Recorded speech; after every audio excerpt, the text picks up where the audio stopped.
ganito karami yung ano, ganito karami yung problema ng bayan natin, ganito karami yung ano, yung ninanakaw sa pera ng Pilipinas. Lumalabas ba to sa media? Kaya tayo na maglalabas. Of the 89, 29 na lang. Saan ang pera namin? Ano, ibalik mo, wala ang pera. Maghiram nga ng pera eh. Ang gobyerno na ito, walang project. Wala kang nakikita ng project. Maintenance na lang. Kasi ayuda, ano yan, akap, ayuda. Ang mahal. True. Kayong mga troll, kayong mga engot na mga loyalista, kayong mga media, you ask yourselves, meron bang projects ang gobyerno na significant? Kaya nga pag may troll dito, sa 2 years, close to 3 years, na si Bongbong ay presidente, ano na ba ang magandang nagawa ni Bongbong sa bayan? Ano na ba yung mga magagandang mga naitulong niya sa Pilipinas? Sa sektor ng edukasyon, sa sektor ng mga agrikultura, sa sektor ng peace and order, ano na ba nagawa niya? Tapos walang pera Pilipinas. Tapos puro utang ang Pilipinas. Tapos lahat mahal. Walang trabaho. Ang mahal ng bilihin. Ang taas ng krimen. Tapos nauubos yung pera. Walang proyekto, walang bago, pero nauubos yung pondo. Doon natin tatanungin, nasan yung pupunta yung pera? Kasi kay PRD, naubos yung pera, lumaki yung utang natin. Tangina, ilang bagyo, lindol, terorista ang hinarap nito. COVID. Saan ka makakita? Puta ko si Bongbong Marcos ang presidente nung 2016 hanggang 2022. Tangina baka ano na, ibang bansa na tayo. Baka nasakop na tayo ng ibang bansa. Andiyan niyo 'yan. Hinahanapan niyo si Duterte kung saan napunta yung pera niya, bakit lumaki yung utang natin nung panahon niya. Tanungin niyo bakit lumaki utang natin ngayon. Wala namang pagbabago. Binenta niyo pa yung ginto sa BSP. 'Di ba binenta niyo yung ginto sa BSP 25 tons, 25,000 tons. Putang ina niyan. 25 tonelada, parang 25 na bus. Ganun kalaki. Kung tama yung numero ko. Tapos ganun pa rin tayo, hirap pa din natin. Yung airport natin, durug-durug pa din. Walang kuryente, walang tubig, ang baho-baho. Saan ka makakita nang nauubos yung pera na wala namang pinupuntahan, wala ka naman nakikita. Buti kay PRD, lumabas ka, punta ka ng South Expressway, galing ka ng Bulacan, putang ina, merong kalsada, diretso na, pagbaba mo, Laguna na. Ilan ang tulay? Yung Makati BGC na tulay, mantakin mo dati, iikot ka pa doon sa C5, makapunta ka lang ng BGC kung galing ka ng Pasig. Kung dito ka naman banda EDSA, iikot ka pa sa EDSA. Mag-U-turn ka sa Buendia, makarating ka lang sa BGC. Mantakin mo, nilagyan ni PRD ng tulay yung pagitan ng BGC at saka ng Pasig. O, andali na magpunta. At marami pang iba. 5 taon na yung lisensya sa pagdadrive. 10 taon na pala, 10 taon din yung passport. At napakarami po, ang dami mo maiisip talaga ng mga nagawa ni PRD. Ngayon, mag-isip ka kahit isa lang. Kaya nga putang ina, sinasabi ko mag-isip kayo ng isa lang na nagawa niya. Wala, di ba? Wala. Pag tinanong mo yung mga troll, anong nagawa ni Bongbong na significant bukod sa pagbabayad sa inyo? Wala. Flood control project, palpak pa. Tama, mali. Pinasara yung Pogo. Putang ina. Pasasara mo yung Pogo, pinalitan mo naman ng bago. Buti pa nga yung Pogo, ang binibiktima nun, mga Chinese eh. Oh, tapos ngayon, gumawa kayo ng alternative. online or mobile casino. Tangina, sinong apektado diyan? Tayo. Pilipino, nilululong na nila sa droga, nilululong pa nila sa sugal. Saan ka naman? Masama ang Pogo, may mga krimen sa Pogo at yung krimen na yon ang apektado Pilipino? Hindi, sila mga Chinese. Sila nagkikidnapan, sila nagpapatayan. Nilululong nila yung mga kababayan nila sa China, sa sugal. O itong sugal ngayon dito, yung mga pinopromote nila Ivana, na kung sino-sino pang mga influencers, yung pinopromote nila, sinong apektado ron? Sino ang parokyano nun? Tayo. Nakakonekta yun sa GCash mo, kahit 2 piso pwede kang tumaya. So ngayon, dati yung mga Pilipino, para magsugal, pupunta sila sa sabungan, pupunta sila sa tongitan, pupunta sila sa casino kung gusto nilang magsugal. They had to make an effort. Puta ngayon, hindi na. Kahit na tumatai ka, pwede kang magsugal. Bago ka matulog, pwede kang magsugal. Kahit anak mo, pwedeng magsugal. Kasi may access dun sa app na yun. Imagine, nilulubog tayo talaga ng mga nasa gobyerno. Hindi pwede yung online games na yan kay PRD. Pero ngayon, nilegitimize nila yan. Wala na pupunta sa casino. Magsasara na ngayon yung mga casino, ang dami mga nagtatrabaho doon. 'Di ba? Ang dami mga nagtatrabaho mga Pilipino sa mga casino. So magsasara yan. Wala na. Maubusan pa tayo ngayon ng ano. Ano gagawin ng mga yan? Magsusugal na din. So ninonormalize nila yung sugal, ninonormalize nila yung paggamit ng droga, sinasabi nila na peaceful sa Pilipinas, ninonormalize nila yung mga nangyayaring krimen, sinasabi nila na magandang ekonomiya natin, so ninonormalize nila yung paghihirap ng mga Pilipino, pagmamahal ng bilihin. Anong klase yan? Anong klaseng pamahalaan yan? Kung masaya pa din kayo dyan, tayo na nyo, bahala na kayo sa buhay nyo talaga. Harlika Fund, ang target nila sa ang 250 billion. Kinuna nila ang GSIS ng 62.5 billion. Yan, pera rin ng mga taga-gobyerno yang empleyado. Kami sa namin. Kinuha pera ng GSIS, PhilHealth, SSS, lahat na lang, kinuhanan nyo ng pera. Nasaan na yung Maharlika Fund? Ba't nangungutang pa rin tayo? Bakit wala pa rin tayong infra? Tangina, binudol talaga kayo hanggang binubudol kayo. Kung magpapabudol pa rin kayo, bahala na kayo sa buhay nyo. Sa mga trabahante yan, housing loan ka, ito kinuha, binigay para ayuda. Ang mga membro nito, hindi na makaloan, enrollment ng mga bata, mahirapan sila nito kasi magkakaroon ito ng anomaly sa flow ng Ang SSS, kinuha rin 62 billion. Private rin yan. LBP 62 billion. DBP 62 billion. Kaya yung sa sundalo, pati yung retirement nila patayan.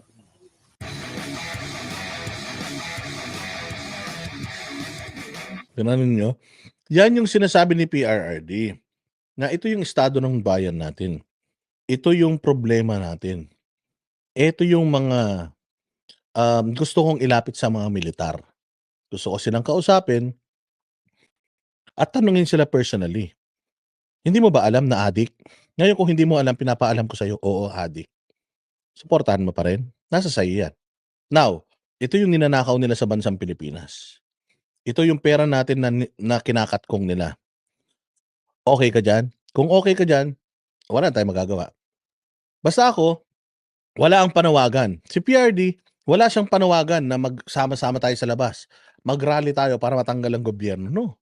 Sabi nga ni PRD, klaro dito sa press ko na to.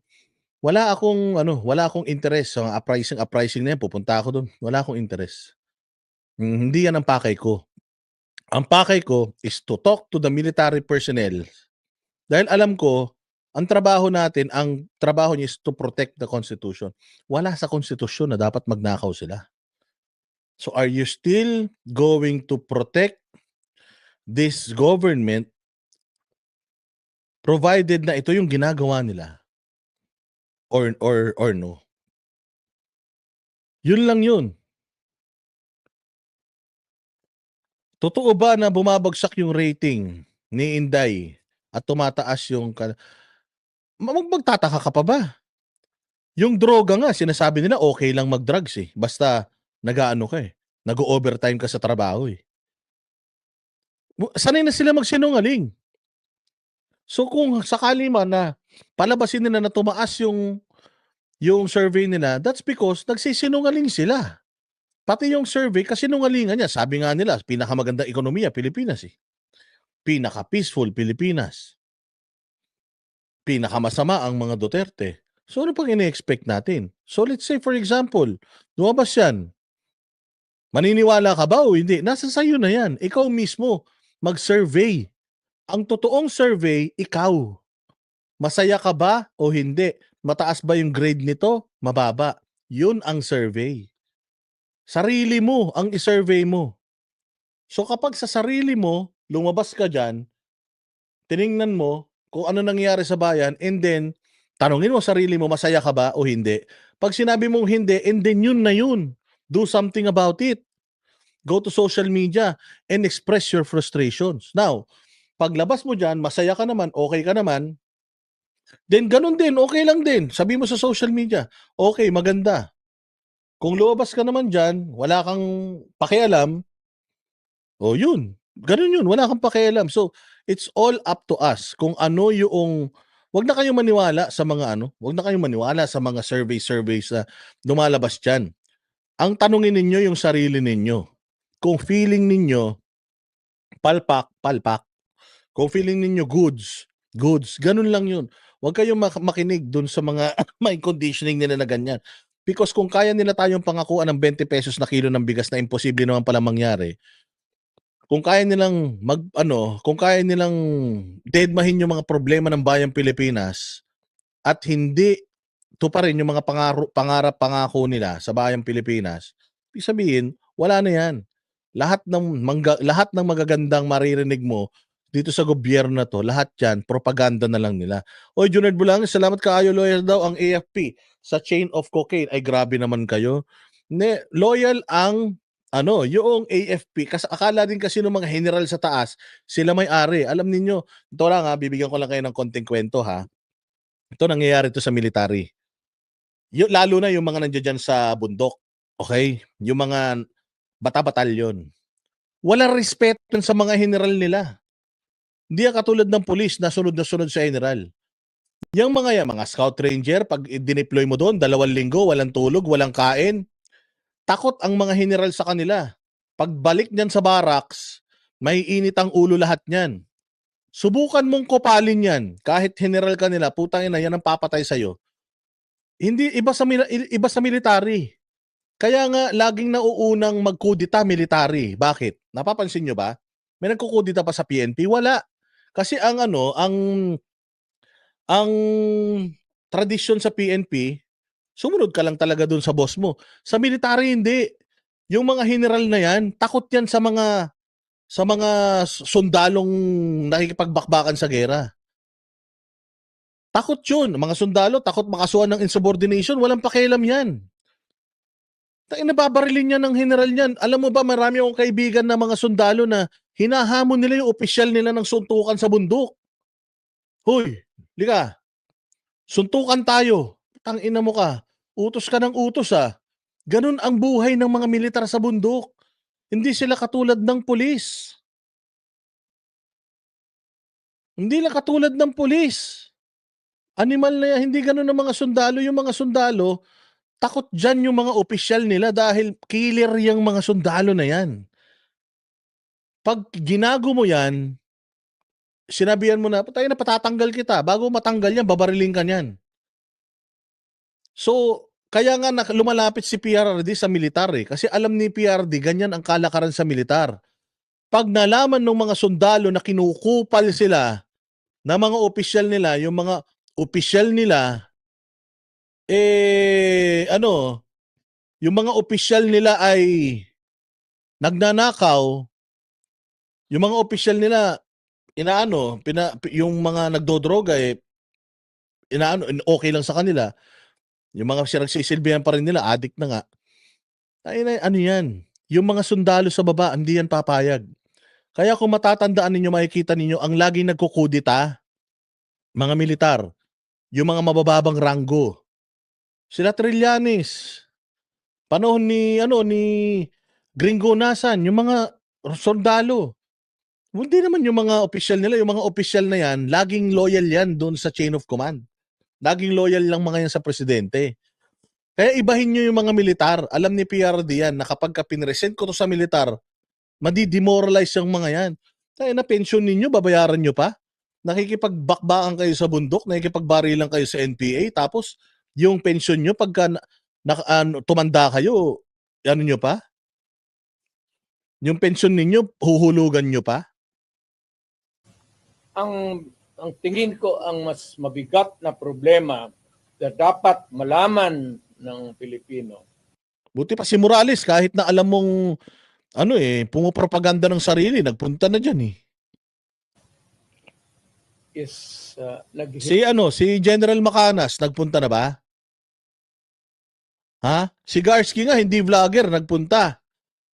Si Diego Latigo, hindi vlogger, nagpunta. Sino pa mga nagpunta dyan? Kung itong mga nasa abroad, pupunta. Kung ito lang mga nasa abroad, malapit, pupunta tong mga to eh. Di ba? Talaga oh. O ano pa? Baka need sunduin ng Cadillac. O baka nga.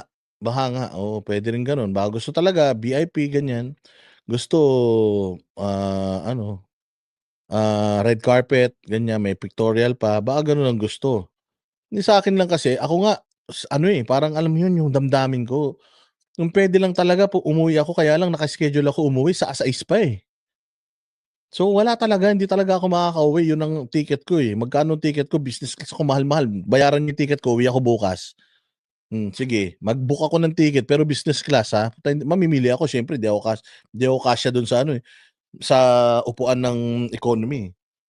O, bilan nyo ako ng ticket business class pauwi ng Pilipinas mula dito sa San Francisco. Ano yun natin? Uwian natin yan.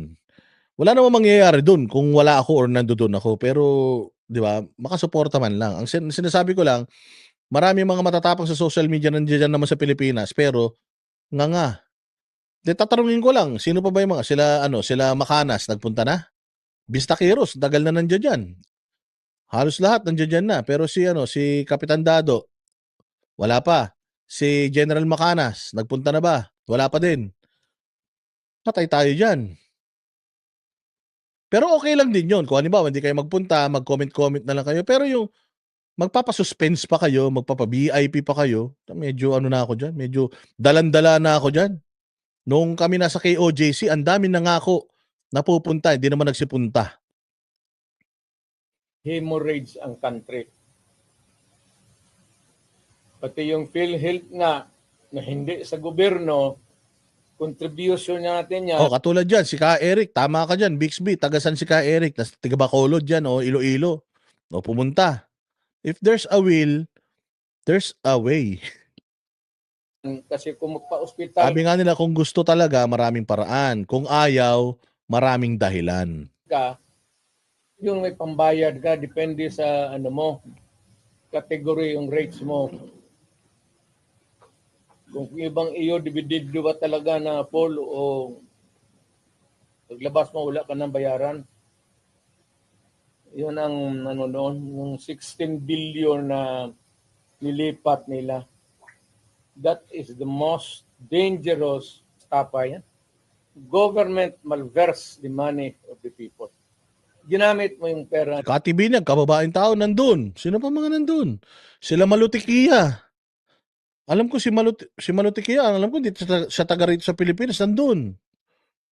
Di ba? Ang dami nagsipagpuntaan dun.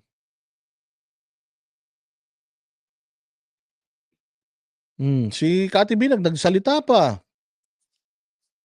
Si Joey, taga Bulacan, nakarating. Si Banat Bay, tulog yan sa umaga pero nandoon madaling araw. Si Jay Guevara, butya yan. Bising tao yan, nandoon. 'Di ba sila Bisdak, si Bisdak taga Cavite nandoon. Kung talagang gusto magpunta na. Oo, 'wag na magpa-VIP. Basta punta dun, suporta, magdala ng kahit anong makakayanan, tubig o kung ano man kasi walang nagpopondo diyan, eh, tayo-tayo magpopondo niyan, eh. Oh, ako pag-uwi ko at meron pa 'yan, pupunta talaga ako meron akong isang araw, eh. Si Kaado nandodoon, pupunta ako dun, magdadala ako ng pagkain, magdadala ako ng inumin. Hmm. Para makatulong kasi wala talagang nagpopondo niyan, hindi yan katulad nung mga rally dati na pinopondohan pa. Oo, yan ang ano, si Coach Oli, si Master Judel, lahat nagpunta, sila Maui, lahat yan. So kung kaya nila, kaya rin natin. Kasi hindi talaga tayo magtatagumpay kung nandito lang tayo sa social media. Kailangan aside from social media, yung tapang natin sa social media kailangan sa aktuwal madala natin. Anong ano? And even Congress cannot do that. Trust fund yun eh. Galing inyo yun. Pati akin. Contribution yun natin para pag nagkasakit ka ng cancer, uterus, may pang-opera ka. Ang nawala ang ating PhilHealth funds natin lahat was about 8.9 billion 89 billion. Ayan, oh, so ayan, iniisa-isa ni PRD lahat. Iniisa-isa ni PRD lahat ng mga issues at mga ninakaw nila sa atin. 'Di ba? So pupunta siya para i-present to sa kanila now. Is PRD calling for revolution? Is PRD calling for an uprising? He's just educating people gaano kadilim, gaano ka magnanakaw 'tong mga 'to. That's it. So ano 'yun, may problema ka do'n, Bersamin? Kung may problema ka do'n, then file cases against ano, PRD. File sedition cases for PRD. But until then, wala kang say. Walang kwenta yung mga patutsada mo diyan na parang si ano, si Bongbong ang parang si Bongbong Marcos, di ka na presidente, Bersamin kung makapag-ano ka, makapagsalita ka, akala mo ikaw may-ari ng Pilipinas.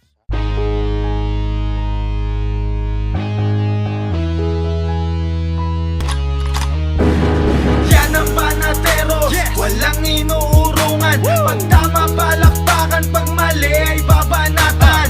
Yan ang banateros, boses ng ordinaryong Pilipino. Banateros ay walang makakaawan, walang inuurungan. Banateros ay tinutulungan mga ordinaryong Pilipino. Bawat mali tinututukan, handang ituwid mga baliko kasagutan.